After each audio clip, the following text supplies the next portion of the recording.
Hey guys, it's Kevin. Today we're going to talk about the Epson XP 410.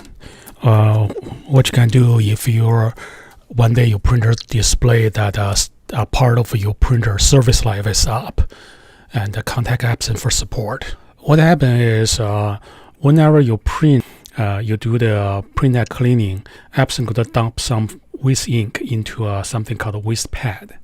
And they were going to talk about. I'm going to put a link to this page here, so you can see which part they're talking about. They talk about the waste ink pad, and once this pad is full, Epson going to stop you from printing and ask you to go to a Epson authorized dealer. So on this page, you can click authorized dealer. And you can put your product name and do a search. Then you can search up your location name, and you're going to find a bunch of dealers. And I bet none of them is close to your home, and they're going to charge you arm and legs. Because this is considered wear and tear, it's not covered by your warranty. So instead of sending your printer into those expensive repairs, let me show you how to do it for $10. So you go to this website called inkchip.net and go to WIC, and then don't pay anything yet, coming down, and then make sure your model is covered. XP 410, perfect. So click English. Sometimes your antivirus or anti-spamware going to have a false positive to delete this. You can see it's going to install in the C program file of inkchip.wic. And after you go through the installation, you can see I have this pop-up window. If I go to C and the program files, go to inkchip.wic, you won't find any EXE file that you downloaded because it's been deleted by the Norton. So we need to bring up Norton and take a look at the history. And we click restore. Say yes. Of course, you're going to avoid this trouble if you disable your Norton for a few minutes that you're using the software. You can say put this application back. Now we can click open it.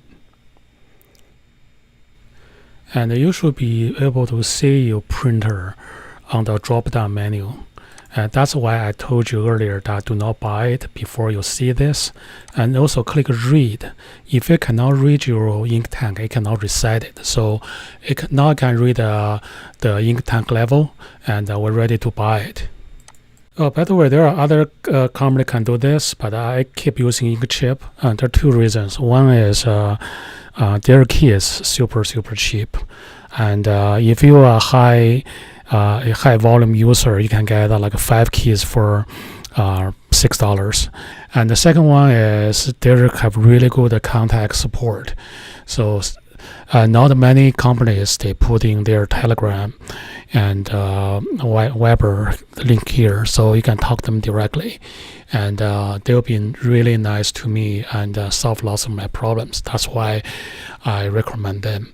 So next thing is I'm gonna buy it. I'm gonna click buy, and here's a little bit confusing. They sell other things such as a chiplet solution for inkjets and also for laser printers.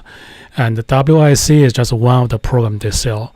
So you have to come down to find a WIC program. So today I just need one key for $10. So if next time I need 5 keys, I can click 5.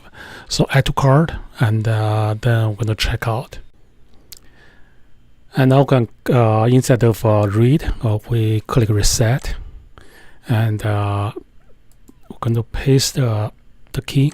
You just copy and paste, say OK, and it's done. Please restart the printer, and after you restart it, the printer will go back to life again. I'm going to put a link to the Inkchip in the description of this video. Okay, let me show you if you have $10 more, what you can do. We're going to install an external ink tank into this printer. So Next time, the waste ink will not go to the waste pad. Instead, it's go to a little bottle. You only need a Phillips screwdriver, number 2 Phillips screwdriver, and there's only one screw to remove. And the ink pad can be taken out.